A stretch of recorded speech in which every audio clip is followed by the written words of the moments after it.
The Nasdaq just posted its longest winning streak since 2009. 12 consecutive up days. The S&P 500 crossed 7,000 for the very first time in history. Less than 3 weeks ago, both indexes were near their lows of the year, dragged down by a war that shook global energy markets. The recovery has been that fast. 3 specific forces drove this rebound, and one event, just 2 weeks away, could end the streak entirely. On February 28th, the United States imposed a naval blockade on Iranian oil exports. Oil prices spiked to $104 per barrel. Markets sold off hard. By March 30th, the S&P 500 had fallen to approximately 6,400, roughly 8% below its January all-time high. The Nasdaq touched 20,794. That was the war low. In just 17 trading days, the market didn't just erase those losses, it pushed to all-time highs. The Nasdaq gained 12.5% to close at 24,102 as of April 16th. The S&P 500 crossed 7,000 for the first time ever on April 15th. This video is for educational and informational purposes only and does not constitute financial, investment, or tax advice. Always consult a qualified financial advisor before making any investment decisions. Past performance does not guarantee future results. Force 1. Ceasefire diplomacy. U.S.-Iran diplomatic talks have eased the worst-case oil supply fears. Oil prices have pulled back from the $104 peak to the mid-90s, still elevated but no longer pricing in a prolonged blockade. Force 2.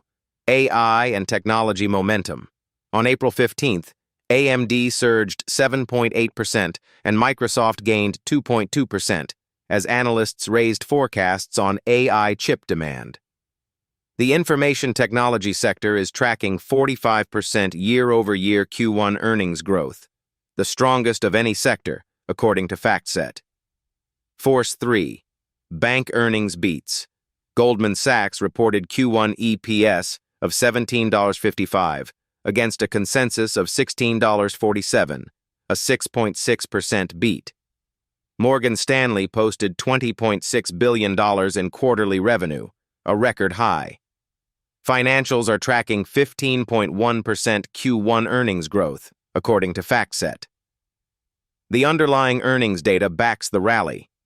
The full S&P 500 is tracking 13.2% year-over-year Q1 earnings growth as of April 14th, well above the 8% forecast entering the year. 8 of the 11 S&P sectors are expected to show positive growth. The only significant drag is healthcare, tracking negative 9.8%, driven by Abbott Laboratories missing estimates on a weaker flu season. Here is the tension inside this rally. March CPI came in at 3.3% year-over-year, the highest since May 2024. The gasoline component rose 21.2% in a single month, the largest spike since 1967. The core CPI, excluding food and energy, came in at 2.6%, more contained. But the headline 3.3% matters to the Fed. Rates are currently at 3.50% to 3.75%, held for 2 straight meetings. And the March FOMC minutes revealed some officials are now discussing possible rate hikes, a reversal from the cut bias that opened 2026. The Fed's next meeting is April 28th through 29th. This is the single biggest near-term risk for markets.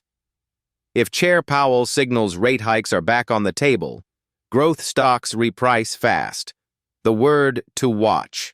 Whether the Fed calls this inflation transitory, temporary, tied to the oil shock, or structural, embedded in the broader economy. That one word will move markets. The practical picture as of April 16th. The rally is real and data-supported. Earnings are beating, the energy risk premium has eased, and the AI-driven tech sector is delivering. The 12-day streak and 7,000 milestone reflect a genuine improvement from the war low panic. But the Fed risk is equally real. Inflation at 3.3% is not a number the Fed can ignore, and rate hike discussions are now on the table. The April 29th FOMC is the first genuine test of whether this move has staying power. Subscribe. If April 29th produces a surprise, a follow-up video on what the Fed's decision means for your portfolio goes up immediately. And drop a comment. Does the Fed stay on hold, or does Powell open the door to hikes?